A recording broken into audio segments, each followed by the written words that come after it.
Regresamos. Estamos hablando de la división de poderes en el poder público. Insisto, es el poder público, no es el poder en sí. Hemos hablado también ya de que los estados-nación se han debilitado y ahora tenemos un estado multinacional que dirige los designios de cada país.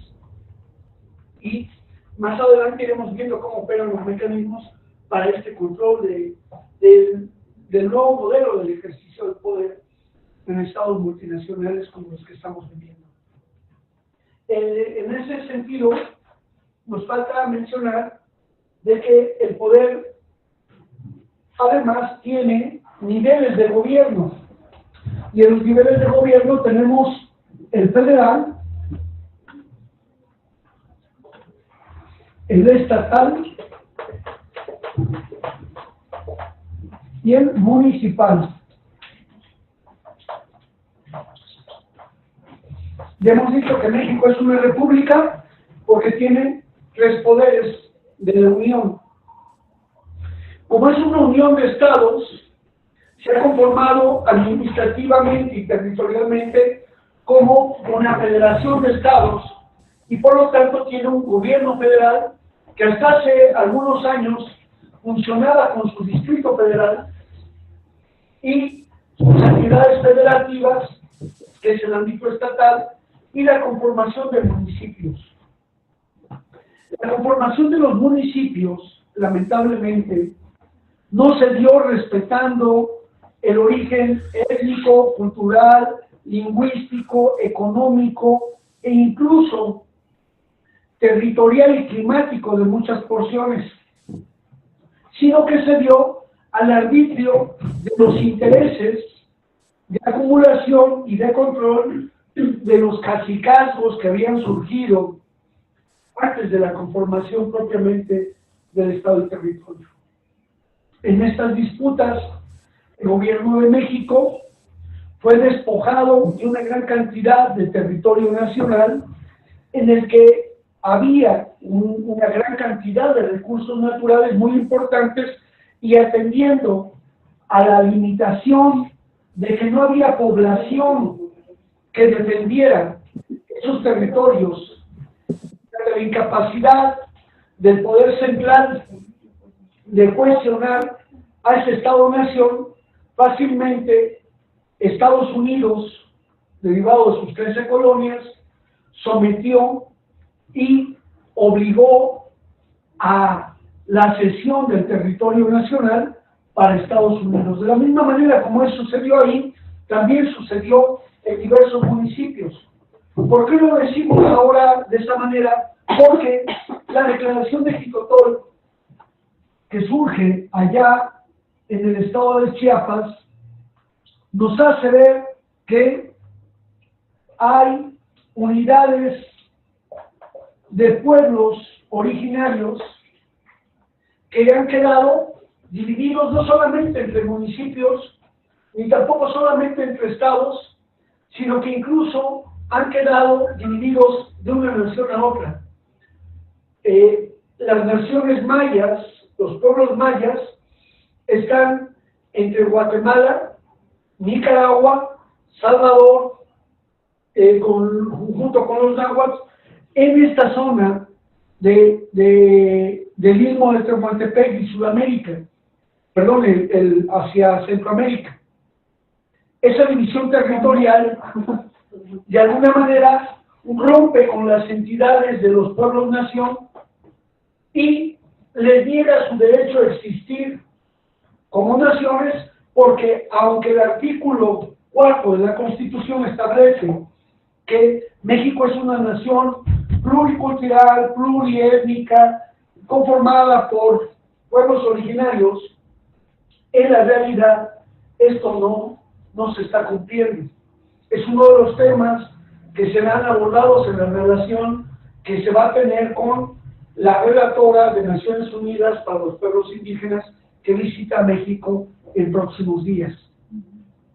A nivel estatal, también hay esta división, y cada uno de estos niveles de gobierno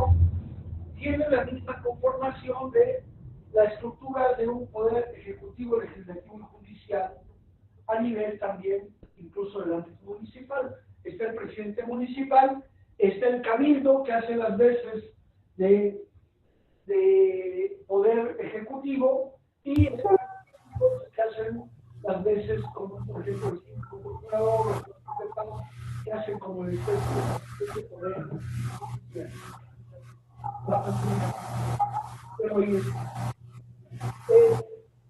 una visión, algunos que no permiten comprender que la ciencia y el respeto a los derechos humanos va en todo el territorio nacional. No está en todo el territorio nacional. Y nosotros empezamos por el ¿ya? Ok. Bueno, en este estado, aquí el problema es que se genera impunidad.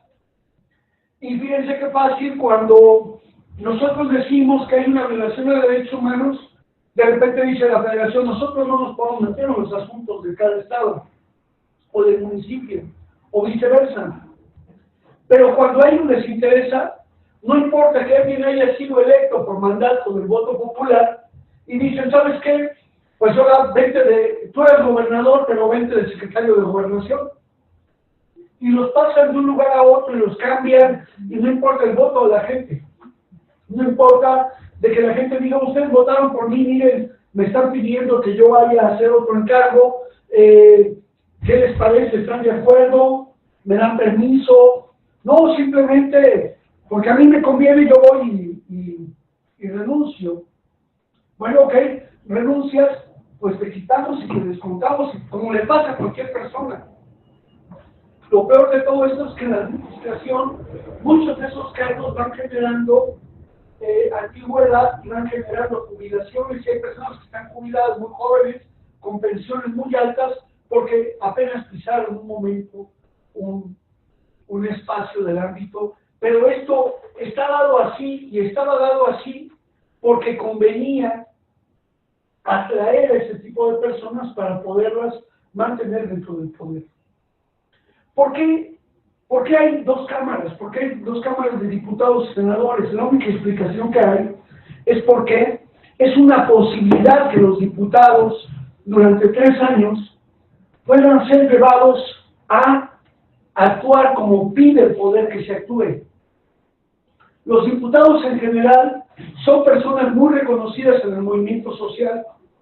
No necesariamente conocen el derecho, no necesariamente son profesionales. Y ahí tenemos cosas como el rey de la basura, como diputados que no saben leer y escribir y son diputados, y eso no les quita su capacidad y función como personas. El que uno diga y haya sido como haya sido, o que alguien no haya leído sino unos cuantos libros, pero que sepa leer un teleprompter, no le exime de poder ser servidor público y de tener un puesto. Eso no es problema. Además, nos parece insultante que de repente vengan los intelectuales a decir que fulano de tal, como no tiene instrucción o tal, no puede ser.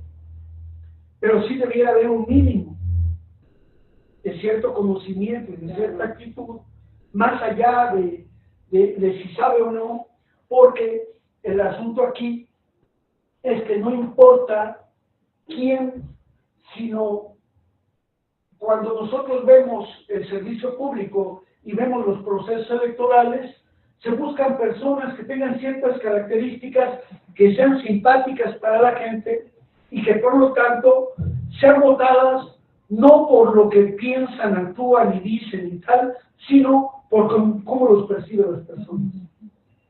Y ese es el asunto de los procesos electorales, pero no quiero entrar en ese punto. Lo que quiero hablar es de esta cuestión estatal, federal y municipal. Si realmente nosotros quisiéramos ahorrar dinero en una administración pública, tendríamos que buscar que, así como hoy existe el INE, el Instituto Nacional Electoral, Lo curioso es que no solamente no ahorramos dinero, lo que se está logrando es hacer el control de todo el proceso electoral, pasando ya por encima de los institutos electorales de cada estado, porque supuestamente estos tenían más capacidad de manipulación localmente. Pero ni el INE garantizó, ni el INE garantiza, ni ha sido un ahorro. Al contrario, para estas elecciones el gasto histórico de nuestro país será el más alto de toda la historia de México como nación. ¿Y para qué sirven los procesos electorales? En realidad, sí, la decisión de quienes forman parte del poder público está tomada por quienes les interesa que lo administren. Nosotros en nuestra colonia tenemos que poner a alguien que sepa y conozca nuestros problemas y defienda nuestros problemas. Y aquí localmente podemos ejercer cierto poder, pero más arriba no, porque más arriba, en la Comisión de Agua de la Cámara de Diputados, la industria Coca-Cola va a tratar de poner a todas las personas que él les lleve para que después, cuando se tome la decisión, diga, está bien que le concesionemos la explotación de los pozos de agua de Chiapas, mientras la gente padece de problemas de agua y mientras la gente padece de diabetes porque están consumiendo ese tipo de productos. Entonces la democracia es una ficción cuando queda atrapada en comprar los votos, comprar las decisiones de la elección. Para que pudiéramos vivir un proceso electoral donde no entra el dinero de los grupos de delincuencia, donde no entra el lobby de los intereses económicos más poderosos, la respuesta sería muy sencilla. La respuesta sería, México, como Estado-nación, tiene la potestad de su espacio aéreo, de su espacio electroacústico, y por lo tanto, el concesionar a las empresas de radio, de televisión, de telefonía y demás, le debiera garantizar lo que antes tenía antes del gobierno de Fox. El gobierno de México no gastaba dinero para promover sus campañas porque había la obligación de las empresas de que había tiempo de las cadenas nacionales donde gratuitamente se hacía la promoción de las actividades, se daba información de sucesos que confundían a la nación, y eso se ha perdido. Imagínense que cualquier persona que aspire a un cargo de elección popular tenga tiempos iguales para decir, hoy van a presentarse los candidatos por el distrito fulano, por tal y cual, y van a presentarse así y asado, y van y presentan sus plataformas. Ahí ya no habría problema, porque lo que estamos viendo son ideas, son simpatías, son tal, pero no hay este poder que induce a que uno diga, yo voy a comerme este rico y sabroso snack, que bueno, es para mí, y que no tiene que estar como pendiente de que, acuérdate, yo te di. Ustedes revisan, y las grandes empresas, y los grandes consorcios, y los grandes poderosos, en este caso hablemos de Carlos Slim le da al PRI, le da al PAN, le da al Partido Verde, le da al PRD y hace buenos negocios con Morena, antes de Morena, con Andrés Manuel en la Ciudad de México, hizo buenas migas y buenos negocios. A cada quien le da de acuerdo a más o menos cuánto tiene de votación, y a los que no tienen ni posibilidad, por si acaso, también les da. Migajas, pero les da. ¿Por qué? Porque en eso va los grandes negocios. ¿Eso está mal? Pues así están las normas, así están las reglas de la situación. Así es que siempre estará ganando, porque no tiene enemistades. Incluso no le afecta lo que dice el discurso de Donald Trump. Dice, pues, Trump que diga lo que quiera, ¿por qué? Porque yo tengo intereses que no son solamente en México. Yo tengo intereses transnacionales. Y si aquí pierdo, allá me beneficio. Allá sigo ganando. Es como las grandes empresas que de repente dicen, a ver, este es el chocolate abuelita, este es el chocolate Morelia, que eran chocolates muy de tradición mexicana, y cuando uno va a ver la etiqueta dice Nestlé. Y siguen produciendo la misma receta, y más o menos se parece el chocolate abuelita al chocolate Morelia, pero ya no tienen competencia, y quien controla el mercado del cacao, quien controla el mercado del producto es Nestlé. ¿Cómo lo hace? ¿Cómo hoy no podemos competir en este ámbito? Eso lo veremos a lo largo de las siguientes sesiones. Esperen, porque eso va a venir. Pero, ajá. Porque, por ejemplo, en la cuestión de la Cámara de Diputados y en las delegaciones, eso se aprueban cosas como llevar talleres de democracia y ciudadanía, ¿no? De trabajo participativo, ¿no? Dentro de las colonias o de las delegaciones. Entonces, yo creo que en el fenómeno de esos talleres o esos representantes que tienen por colonia, pues realmente no están desarrollando lo que debería de ser la ciudadanía, ¿no? Democrática, ¿no? Participativa. Porque incluso hacen el trabajo dependiendo de la posición política que existe en la delegación para el partido, ¿no? O sea, porque no estos cursos o estas acciones que llevan los representantes, que tampoco tienen un salario, nada, simplemente son representantes, pues son acciones que van encaminadas a satisfacer la posición en el poder, ¿no? No hay una claridad de qué tendría que ser la cuestión de ciudadanía y democracia como tal. Realmente no sé qué vean, pero sé que les dan esos talleres a quienes son representantes y aparte buscan más representantes, o sea, como estas pequeñas células, ¿no? Que seguro luego las volverán parte de los partidos, pero es como esta situación en la que se trabaja. Muchos no están en esta idea de trabajar y se los dejan a la interpretación de ellos. Porque además hoy lo que hacen estos institutos electorales, que ya no son partidos políticos, son institutos electorales, lo que van enseñando y aprenden a hacer es gestoría.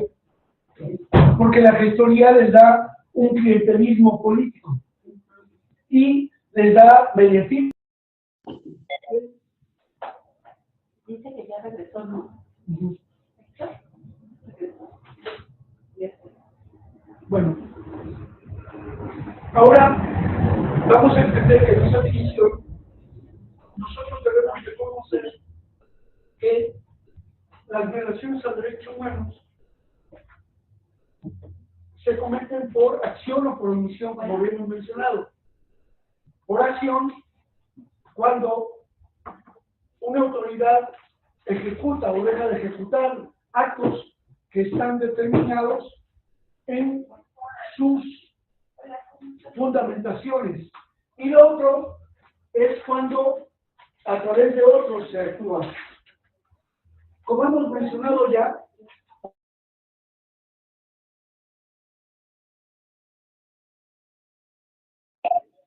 ¿cuál es el delito? Y es lo que nosotros tenemos que ver. Es precisamente conocer la responsabilidad de los servidores públicos. Y el delito fue, primero, permitir o tolerar que se crearan guarderías que no tenían las condiciones adecuadas. Y entonces ahí hay una serie de delitos. Tráfico de influencias, uno de ellos, colisión de funcionarios en los que se unieron para beneficiar de la mano con el ¿verdad? Sí, o sea, esos son los delitos, no es que mataron a los niños, sino que no cuidaron que las instalaciones tuvieron las características adecuadas, permitieron que dijeran, es que yo soy familiar de fulano, no te preocupes, va. Que no tuvo todo eso previo. Bodega, ¿no? Que tenía sí, que había una bodega, etcétera. Pero si nosotros fuéramos a pedir justicia y acusáramos a Murs, y acusáramos al director de IMSS, acusáramos al hermano de Margarita Zavala, probablemente no podríamos tener un resultado eficaz, pero si nos vamos por ley de responsabilidad de los servidores públicos, claro que sí. Corrupción de funcionarios, tráfico de influencias, nepotismo, sí son delitos cometidos por servidores públicos y que están dentro del rango de ley que establece la Constitución en el artículo 108, me parece, a 115. Por ahí 108, 112, por favor, si alguien lo puede corroborar, para que no demos un dato falso. Porque cierto es el 108. Ya entendimos eso. Ya entendimos esa responsabilidad que hay de los servidores públicos. Ahora, hay que hablar de las violaciones a derechos humanos. Habíamos hablado de sus características, pero también hay otras formas en las que se clasifica la violación a los derechos humanos. Las violaciones a derechos humanos se califican como graves y no graves. Pero sí grave para que pues, haya registro de la expresión. Cuando digo no graves es que no son graves las violaciones y no estoy diciendo que no graves. Bueno, las violaciones graves se les llama delitos contra la humanidad, delitos de lesa humanidad. O sea, son delitos que, aunque no sea tu familiar, aunque no sea tu amigo, aunque no sea tu gente cercana, cuando te enteras de que pasó algo de esa naturaleza, nos duele y nos conmueve y son los delitos de lesa humanidad. ¿Cuáles son las violaciones graves a los derechos humanos? El genocidio, se matiza y demás. Estamos ahí ante el delito de genocidio. Lo malo de la configuración del delito de genocidio en el ámbito internacional es de que solo priva para grupos nacionales, entendiéndose estos como grupos originarios, étnicos y demás.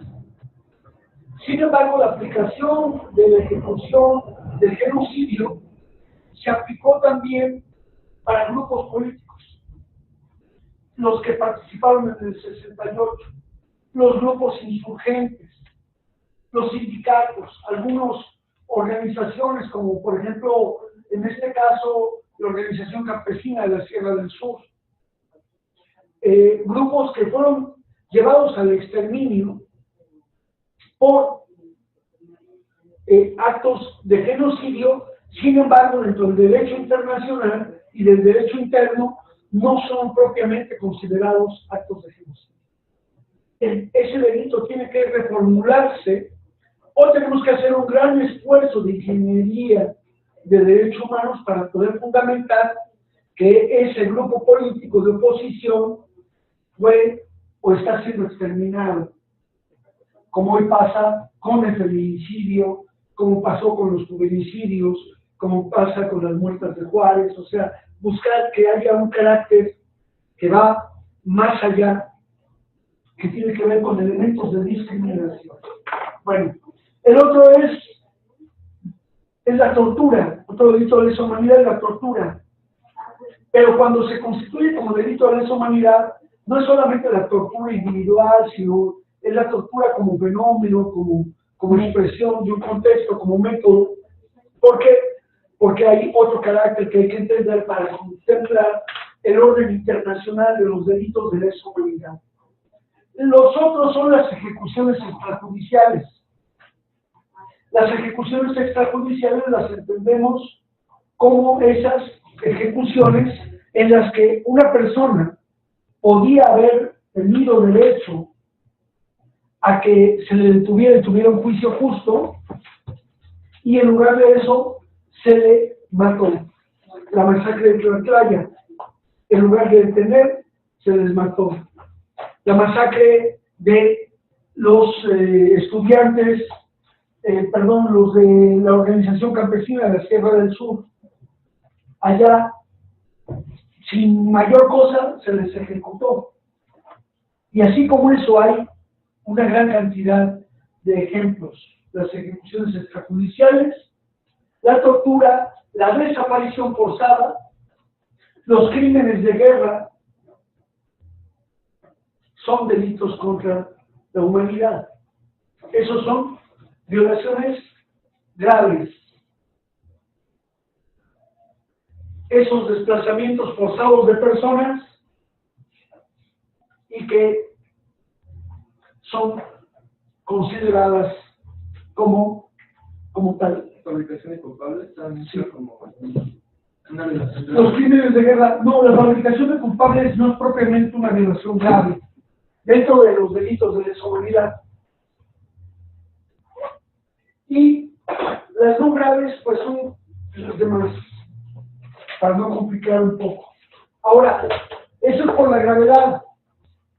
Ahora, hay un carácter, de acuerdo al carácter que tiene la violación, hay carácter sistemático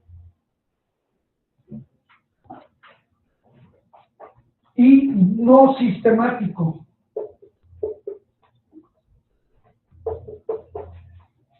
El carácter no sistemático es atribuido a cualquier persona que, abusando de sus funciones, actúa.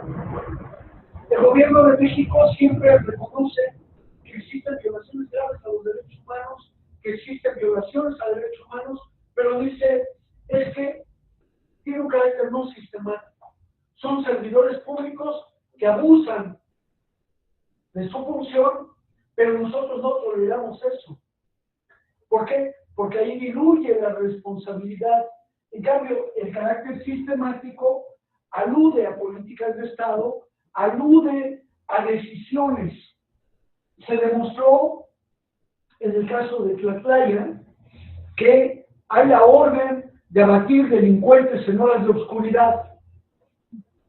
Esa es una orden que no dice detener, que no dice capturar, que no dice desarticular por la vía de la detención, en fin, sino dice abatir delincuentes en horas de oscuridad. Es una orden y viene de un general. Entonces, esa masacre, al menos esa y otras más, están en el contexto de órdenes superiores como política de Estado.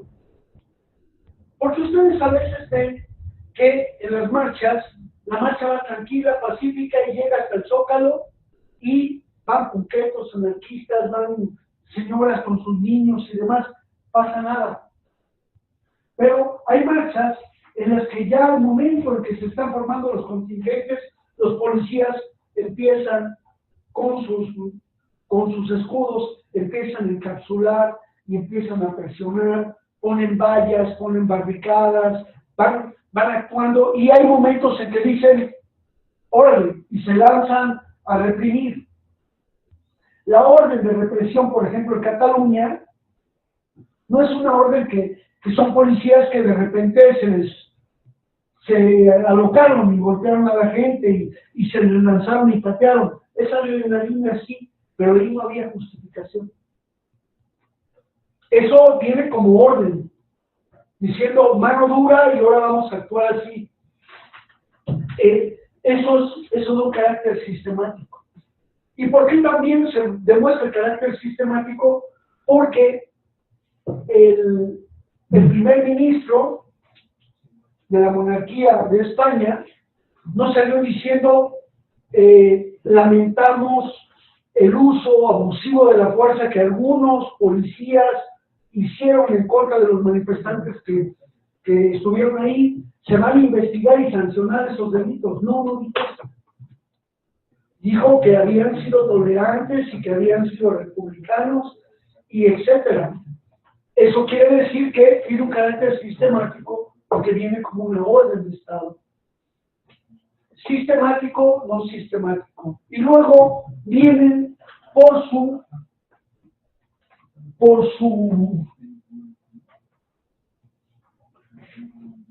su cantidad, que pueden ser generalizados,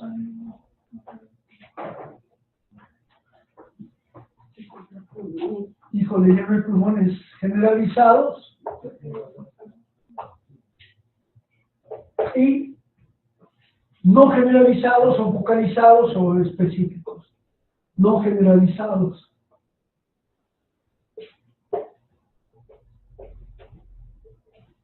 Estas son las violaciones a derechos humanos. Ahora, para poder comprender la magnitud del tema, tenemos que comprender ahora que hay una violación a derechos humanos. Torturar es una violación a derechos humanos. Un caso de violación a derechos humanos es la tortura de los presos de Ayotzinapa. De los que estuvieron presos por el caso de Ayotzinapa, fueron torturados en su mayoría. Eso habla de que estamos hablando no de la violación a derechos humanos, sino estamos hablando del caso de los policías torturados del caso de Ayotzinapa, o el caso Aguas Blancas, o el caso Akal, el caso Ayotzinapa, que alude a un conjunto de violaciones a los derechos humanos que ocurren en un tiempo, en un espacio, a algunas personas y son perpetradas por ejecutores específicos. Tenemos entonces la violación, el caso, y tenemos la situación de derechos humanos. Situación de derechos humanos. Una situación de derechos humanos se da, por ejemplo, cuando desaparece un muchacho aquí, desaparece otro muchacho allá, desaparece otros muchachos en otro lado, y no se logra definir que fue la policía, que fue el ejército, que fueron los militares,